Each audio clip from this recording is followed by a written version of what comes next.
नमस्कार दोस्तों, एसएसएम यानी श्री स्टॉक मार्केट चैनल में आपका बहुत बहुत स्वागत है।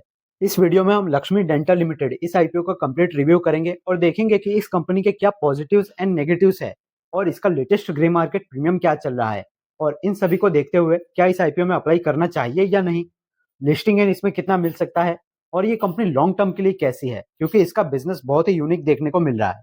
ये कंपनी डेंटल प्रोडक्ट्स बनाने का काम करती है। अपने सेक्टर में ये इंडिया के टॉप 2 कंपनीज में आती है और इसका बिजनेस लगभग 100 देशों में फैला हुआ है। पूरा रिव्यू करेंगे और आपके सभी सवालों का जवाब इस वीडियो में आपको मिलेगा। तो अगर आप चैनल पे पहली बार आए हैं तो सब्सक्राइब जरूर कर लीजिए। सबसे पहले इस कंपनी के बारे में बात करें तो ये कंपनी 2004 में शुरू हुई थी और ये एक डेंटल प्रोडक्ट बनाने वाली कंपनी है। यानी दांत से रिलेटेड जो भी प्रोडक्ट होते हैं, दांत भरवाना हो गया, दांत की टोपी वगैरह हो गई, जिसे क्राउन्स ब्रिजेस कहा जाता है। दांत उबड़ खाबड़ होते हैं तो उसको नॉर्मल करने के लिए जो ट्रे लगाई जाती है प्लास्टिक की, ये सभी प्रोडक्ट ये कंपनी बनाते हुए दिखती है। तो कुल मिला के दांत से जुड़ा हुआ जो भी काम होता है वो ये कंपनी करती है। इसके जो कस्टमर्स है आप तो समझ ही रहे हैं, छोटे से छोटे बच्चे से लेकर बड़े बुजुर्ग सभी को दांत में कुछ ना कुछ प्रॉब्लम्स आते ही रहते हैं। तो हर किसी ने इस कंपनी के प्रोडक्ट एक ना एक बार तो यूज किए ही रहते हैं, क्योंकि दांतों की समस्या बहुत ही कॉमन चीज है। दांतों से जुड़ी समस्या वाले लोग आपके आसपास या आपकी फैमिली में भी हमें नजर आ सकते हैं। और इंडिया में तो खास तंबाकू और गुटखा वगैरह ये सब का सेवन करने से दांतों ज़्यादा जल्दी खराब हो जाते हैं और बाद में इस तरह के इनके प्रोडक्ट्स लेने की ज़रूरत पड़ जाती है। तो इस कंपनी का बिज़नेस तो एकदम सिंपल सा है, समझ ही गए आप भी। देखिए, कंपनी ने बताया हुआ है कि 30 सितंबर 2024 तक इसके पास टोटल 6 मैन्युफैक्चरिंग फैसिलिटी है, जिसमें से ज़्यादातर मुंबई में स्थित है और बाकी दिल्ली, बेंगलुरु और अहमदाबाद में स्थित है। 30 सितंबर 2024 तक इस कंपनी का 22,000 नेटवर्क है डेंटल हॉस्पिटल्स का, जो कि 320 शहरों में फैला हुआ है इंडिया में। और देश की बात करें तो इस कंपनी के 90 देशों में ऑपरेशंस भी देखने को मिल जाते हैं और इस कंपनी का नंबर अपने सेक्टर में नंबर 2 पे आता है इंडिया में। तो आई होप इसका बिजनेस वगैरह तो क्लियर है। मुझसे ज्यादा आप इसके बिजनेस को आसानी से समझते होंगे, क्योंकि इसके बिजनेस को हमने सामान्य हर किसी के आसपास अपने आसपास देखा है। अब इस आईपीओ की बात कर लेते हैं। तो ये जो कंपनी आईपीओ लेकर आई है वो टोटल 698 करोड़ का आईपीओ लेकर आई है, जिसमें से 138 करोड़ का फ्रेश इशू है और 560 करोड़ का ऑफर फॉर सेल होने वाला है। जो 138 करोड़ रुपए का फ्रेश इशू है वो पूरा का पूरा पैसा कंपनी के पास जाएगा। ऑफर फॉर सेल की अमाउंट प्रमोटर्स यहाँ पे माल अपना बेच रहे हैं। ये आईपीओ खुलेगा 13 जनवरी से 15 जनवरी तक खुला रहेगा। इसका जो प्राइस बैंड रखा गया है वो 407 रुपए से 428 रुपए रखा गया है। याद रखिए, अप्लाई करते टाइम आपको हमेशा कट ऑफ प्राइस को ही सेलेक्ट करना है, यानी अपर प्राइस को। इसका अलॉटमेंट हमें देखने को मिल जाएगा 16 जनवरी को और इसकी लिस्टिंग होते हुए दिख जाएगी 20 जनवरी को। और रिटेल कैटेगरी की बात करें तो इसमें रिटेल कैटेगरी के लिए जो रिजर्वेशन रखा गया है वो सिर्फ यहाँ पर 10% का है। आगे चेक करेंगे हम क्यों भाई 10% का रिजर्वेशन है। बाकी आईपीओ में तो 35% होता है। और अगर आप यहाँ पर रिटेल कैटेगरी के लिए अप्लाई करते हैं तो एक लॉट में आप 33 शेयर्स के लिए अप्लाई कर सकते हैं। 14,124 रुपए का अमाउंट लगेगा।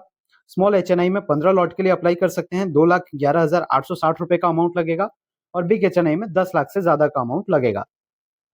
इसके अगर फाइनेंशियल्स की बात करें तो इसकी रेवेन्यू में हमें हर साल जंप देखने को मिल रहा है, पर इसका प्रॉफिट जो था पिछले कुछ सालों में नेगेटिव हमें लॉस देखने को मिल रहा था। 2024 और 2025 में ही प्रॉफिट हमें देखने को मिल रहा है। रेवेन्यू की बात करें तो 2022 में रेवेन्यू 138 करोड़ था, प्रॉफिट वहां पर कंपनी लॉस करती थी 19 लाख रुपए का। 2023 में रेवेन्यू बढ़ के 163 करोड़ रुपए हो गई, वहां पे कंपनी ने 4 करोड़ का लॉस किया। 2024 में कंपनी ने रेवेन्यू 195 करोड़ का किया और वहां पे डिसेंट प्रॉफिट 25 करोड़ का किया। और 2025 के लिए सिर्फ 6 महीने का डेटा अवेलेबल है, जिसमें कंपनी का रेवेन्यू 118 करोड़ हो चुका है और कंपनी ने 6 महीने में 23 करोड़ जितना प्रॉफिट कर लिया है।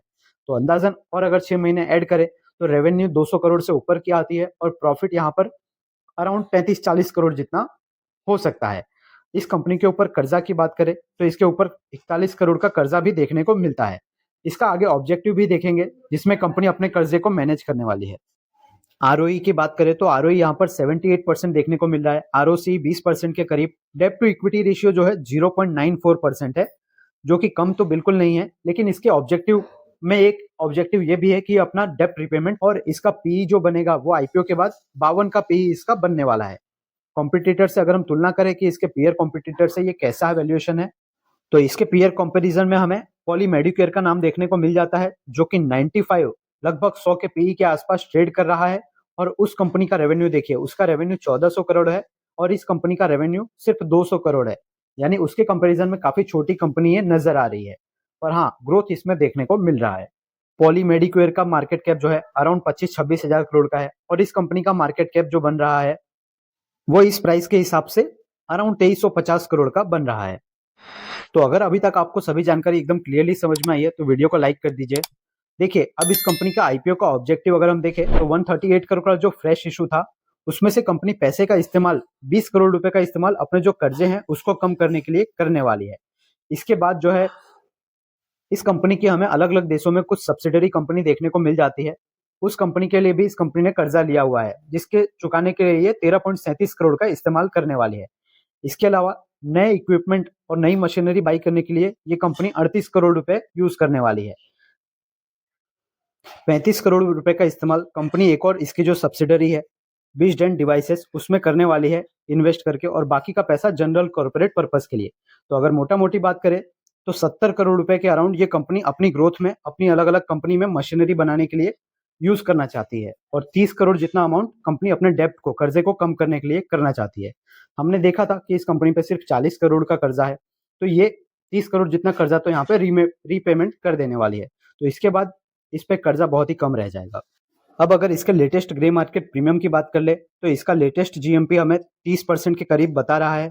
ये जीएमपी 8 जनवरी लगभग 6 बजे के अराउंड है। ये आईपीओ तो अभी 13 जनवरी को खुलने वाला है, यानी अभी भी 5 दिन बाकी है। तो इसमें जैसे जैसे डेट नजदीक आएगी इसका जीएमपी हमें बढ़ता हुआ भी नजर आ सकता है, क्योंकि इसका बिजनेस ग्रोइंग बिजनेस नजर आ रहा है। याद रखिए जीएमपी सिर्फ एक अंदाजा होता है, पूरी तरीके से इसके भरोसे नहीं रहना चाहिए। इस कंपनी के पॉजिटिव्स और नेगेटिव्स की बात कर ले तो पॉजिटिव्स हमें नेगेटिव्स से ज्यादा देखने को मिल रहे हैं।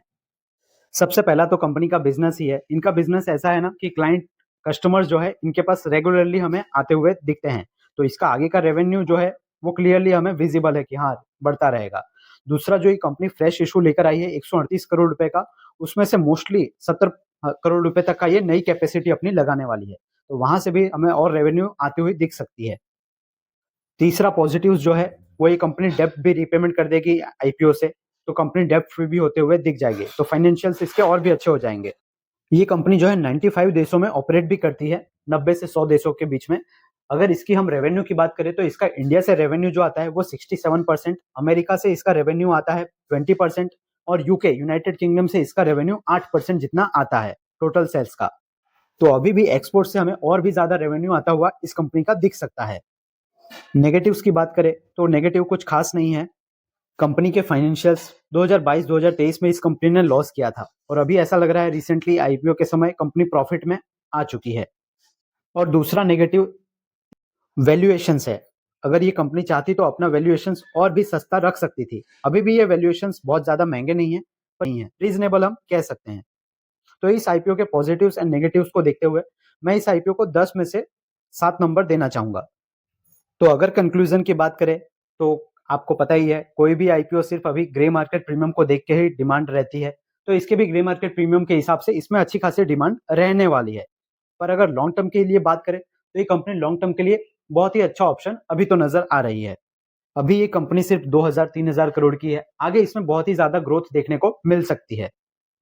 क्या आप मेरी बात से एग्री करते हैं? तो कमेंट करके जरूर बताएं। अगर अगर आपके कोई दूसरे विचार है, अगर आप कुछ और सोचते हैं तो वो भी कमेंट करके जरूर बताएं। तो लॉन्ग टर्म के लिए तो मुझे ये कंपनी बहुत ही अच्छी लग रही है। लिस्टिंग के लिए अभी इसमें टाइम है, देखेंगे 13 तारीख से आईपीओ ओपन हो रहा है, तो पहले दूसरे दिन हम इसके बारे में सोच सकते हैं। मेरा जो भी डिसीजन रहेगा मैं टेलीग्राम में अपडेट जरूर कर दूंगा, तो आप उसे ज्वाइन करके जरूर रख लीजिए। लिंक आपको डिस्क्रिप्शन में या चैनल के अबाउट सेक्शन में मिल जाएगा। आप इस आईपीओ में क्या करने वाले हैं, आप क्या क्या डिसीजन रहेगा वो कमेंट करके जरूर बता दीजिए। आशा करता हूँ इस वीडियो से आपका डिसीजन बनाने में हेल्प जरूर हुई होगी, क्योंकि कोई भी डिसीजन आपको शेयर मार्केट में अपने रिस्क और अपना एनालिसिस करके लेना होता है। अगर आपको ये वीडियो हेल्पफुल और इन्फॉर्मेटिव लगा हो तो इस वीडियो को लाइक कर दीजिए और अपने शेयर मार्केट और आईपीओ वाले दोस्तों के साथ जरूर शेयर कर दीजिए, जिससे उनकी भी हेल्प हो सके। और ऐसे ही शेयर मार्केट और आईपीओ की रेगुलर अपडेट्स के लिए आपके अपने चैनल एसएसएम यानी श्री स्टॉक मार्केट को सब्सक्राइब करके बेल आइकन को जरूर से प्रेस कर दीजिए। मैं मिलता हूँ आपसे नेक्स्ट वीडियो में, तब तक याद रखिए the more you learn the more you earn. Thank you.